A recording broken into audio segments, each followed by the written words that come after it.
Joining us for the second time in 8 days, thieves have robbed a U.S. postal carrier in Tampa. This latest robbery happened shortly after 11 o'clock this morning on River Cove Street East. That's a mile and a half north of last week's mail robbery in Seminole Heights. Our Eric Waxler is live in Tampa with a look at why these carriers have suddenly become targets. Eric? Wendy, delivering the mail is not supposed to be a dangerous job, but I talked to one of the mailmen who works out of this branch in the Sulphur Springs neighborhood of Tampa. He said he's actually considering a career change. That after one of his coworkers had a gun pointed at his head. Tampa Police are looking for two men they say went after a mailman trying to steal tax return checks he was delivering.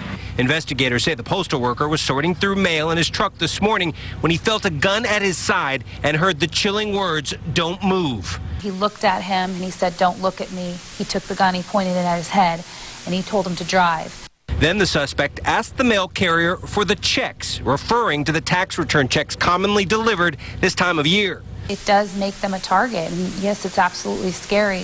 The gunman dumped the mail tray in his backpack and ran off with another suspect. The postal worker was rattled, but not injured. I'm outraged, that somebody that I may know would have that experience. Ed Ross has lived in Sulphur Springs for more than 20 years and knows most of those who deliver the mail here. He's not surprised thieves would go after a postal truck.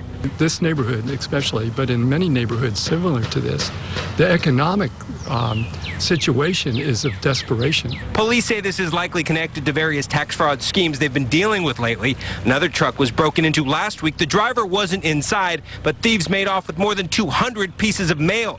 Today, the suspects managed to steal those treasury checks they were after, but did it at gunpoint, upping the chance someone could get hurt. And there is obviously a lot of concern here at the post office. The postal inspector is offering a $50,000 reward for anyone that has information on what happened. And TPD says they are working with the Postal Service to try and make sure that the letter carriers out there on the streets are safe. Live in Tampa, Eric Waxler, ABC Action News.